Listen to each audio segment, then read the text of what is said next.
আসসালামু আলাইকুম রহমতুল্লাহি ওয়া বারাকাতুহু। আউযু বিল্লাহি মিনাশ শাইতানির রাজীম। বিসমিল্লাহির রহমানির রহিম। فإن لم تفعلوا ولن تفعلوا فاتقوا النار التي وقودها الناس والحجارة أعدت للكافرين। আর যদি তোমরা না পারো তাহলে কখনোই তোমরা পারবে না।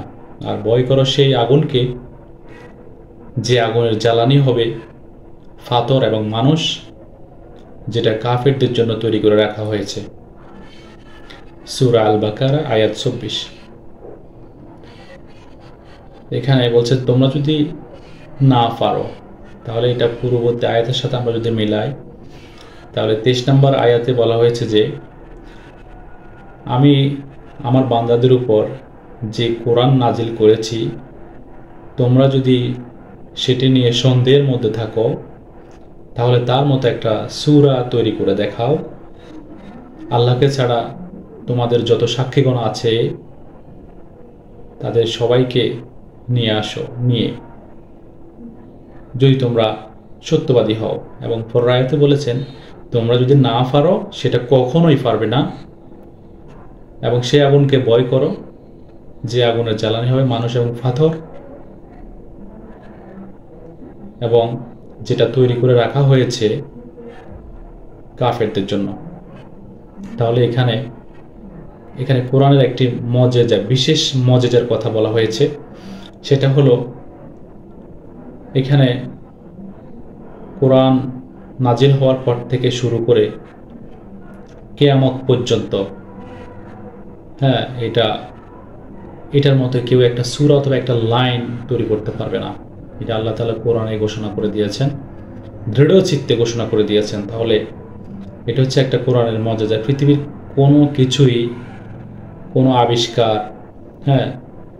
কোনো আবিষ্কার বলেন, কোনো কিছুর রেকর্ড বলেন, এমন কোনো কেউ বলতে পারবে না, এমন কোনো আবিষ্কারক বলতে পারবে না, এমন কোনো রেকর্ডদারি বলতে পারবে না যে আমার এই রেকর্ডটি কেউ ভাঙতে পারবে না, অথবা অনুরূপ কেউ করতে পারবে না, অথবা অনুরূপ আবিষ্কার কেউ করতে পারবে না। কোনো বিজ্ঞানী, কোনো কেউ এটা বলতে পারবে না, এবং কোনো লেখক এটা বলতে পারবে না যে আমার বইতে বা আমার রচনাতে, আমার সৃষ্টিতে কোনো ভুল নেই। সেটা কোরআনে বলেছে, জালিকাল কিতাবুল লা রাইবা ফিহি। এবং আজকে যে মজদারের কথা বলা হয়েছে, যে রাসূলুল্লাহ সাল্লাল্লাহু আলাইহি ওয়াসাল্লামের যুগ থেকে শুরু করে কিয়ামত পর্যন্ত, আজকে পর্যন্ত তো কেউ তৈরি করতে পারে নাই, বা এটা সাহসও করতে পারে নাই। কিয়ামত পর্যন্ত এটা কেউ অনুরূপ একটা সূরা তৈরি করতে পারবে না, সেটা কোরআনে আল্লাহ তাআলা উল্লেখ করে দিয়েছেন। তাহলে এই মহাগ্রন্থ আল কোরআন আমাদেরকে, আমরা নিয়ামত হিসেবে আল্লাহর কাছ থেকে পেয়েছি আমাদের নবীর মাধ্যমে। তাহলে আমরা যদি এর মজাটা যদি বুঝতে পারি, তাহলে অবশ্যই আমরা কোরআনকে জানতে, বুঝতে চেষ্টা করব, অবশ্যই। এবং আল্লাহ তাআলা প্রত্যেক মুসলিম নরনারীকে জ্ঞান অর্জন ফরজ করে দিয়েছেন। তাহলে আমরা এই ফরজ বিষয়টুকু বাদ দিয়ে, জ্ঞান অর্জনের কথা বাদ দিয়ে আমরা কোরআনকে আজকে ভুলে গেছি, কোরআন থেকে অনেক দূরে সরে গেছি। তাহলে আমরা মর্যাদাটা কীভাবে পাবো? আমরা কোরআনকে যদি হৃদয়ে ধারণ করতে পারি, বুঝতে পারি, তবু তারপরে তো আমরা এটা প্রয়োগ করতে পারবো, এটার মর্যাদাটা আমরা বুঝতে পারবো, আমরা ওইটা থেকে আমরা সুফল পেতে পারবো। তাহলে এখানে যেই আগুনের কথা বলা হয়েছে, সেটার জ্বালানি হবে পাথর এবং মানুষ। তাহলে যারা কাফের, যারা মুনাফিক, মুশরিক, বেদিন, তাদেরকে এখানে জ্বালানি হিসাবে তৈরি করা হবে। এবং বলছে পাথর, এখানে যে পাথরের কথা বলা হয়েছে এটা যে গন্ধক পাথর, এই গন্ধক পাথর দিয়ে কোনো আগুন জ্বালালে সেই আগুনের স্থায়িত্ব অনেক বেশি হয় এবং এটার তাপ অনেক বেশি হয়। তাহলে এমনিতেই আমাদের দুনিয়ার আগুনের চেয়ে যে জাহান্নামের আগুন, সেটা 69 গুণ বেশি আপনার শক্তিশালী, অথবা উত্তাপ যেটাই বলেন, শক্তিশালী। আমরা দুনিয়াতে যে আগুন দেখতে পাই তার থেকে 69 গুণ বেশি ওটা শক্তি, দাফন ক্ষমতা। তাহলে এটা যখন ফাতর দিয়ে জ্বালানো হবে, ফাতর ওই ফাতর দিয়ে যখন আগুন জ্বালানো হবে, সেটা অসম্ভব রকমের আপনার ধ্বংস করার ক্ষমতা থাকে। তাহলে সেই আগুনে, সেই জাহান্নামে আমাদেরকে যারা আমরা মুনাফিকি করি, যারা কোরআনের কোনো একটা ছোট্ট অংশকে আমরা যদি অস্বীকার করি, তাহলে আমরা মুনাফিক হিসাবে আমরা পরিগণিত হব এবং জাহান্নামের অধঃপতনে আমরা দাবিত হব। হ্যাঁ, আমরা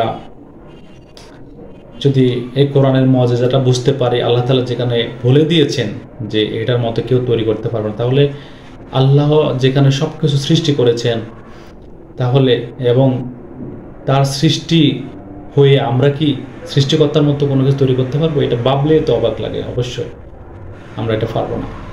আল্লাহ এবং কোরআনে উল্লেখ করে দিয়েছেন। হ্যাঁ, তাহলে আমরা জাহান্নামের যে কথা বলা হয়েছে এখানে, সেই জাহান্নাম আল্লাহ তাআলা পৃথিবী তৈরি করার সময়, আসমান এবং জমিন তৈরি যখন করেছেন, তখনই এটা সৃষ্টি করে রেখেছেন। হ্যাঁ, জাহান্নামের বিভিন্ন বর্ণনা থেকে আমরা হয়তো জানতে পারি যে জাহান্নাম এখানে বলা হয়েছে সরাসরি এটা তৈরি করে রাখা হয়েছে। হ্যাঁ, এটা মুনাফিকদের জন্য, কাফিরদের জন্য তৈরি করে রেখেছেন আল্লাহ তাআলা। তাহলে আমরা আসুন এই আয়াতকে, এই কোরআনের মজাকে আমরা নিজের কোরআনের মধ্যে ধারণ করে, হ্যাঁ, এটা শ্রেষ্ঠত্ব আমরা স্বীকার করে, আমরা কোরআনকে আমরা যেন বুঝতে পারি, বোঝার চেষ্টা করি। আল্লাহ যেন আমাদের সেই তৌফিক দান করে এবং আমরা যেন সেই মহান গ্রন্থ থেকে আমরা যেন জীবনকে আলোকিত করতে পারি, শিখে বুঝে আমরা এটা প্রয়োগ করে। আল্লাহ তাআলা আমাদের সেই তৌফিক দান করুন এবং আমরা যেন জাহান্নামের আগুন থেকে, ভয়াবহ আগুন থেকে আমরা যেন বাঁচতে পারি। আল্লাহ তাআলা যেন সেই তৌফিক আমাদেরকে দান করেন। আমিন। আসসালামু আলাইকুম ওয়া রাহমাতুল্লাহি ওয়া বারাকাতুহু। সবাইকে অনেক অনেক শুভেচ্ছা, যাদের অনেক ত্যাগ তিতিক্ষার বিনিময়ে আমরা আজকে একটা জুলুম, অত্যাচার থেকে আমরা আমাদের দেশকে রক্ষা করতে পেরেছি। সবাই তাদের আত্মার মাগফিরাত কামনা করতেছি, আল্লাহর কাছে অনেক শুকরিয়া আদায় করতেছি। আল্লাহ যেন আমাদের সবাইকে সামনে যেন ভালোভাবে শান্তিতে থাকার সেই তৌফিক দান করেন। আমিন। আসসালামু আলাইকুম ওয়া রাহমাতুল্লাহি ওয়া বারাকাতুহু।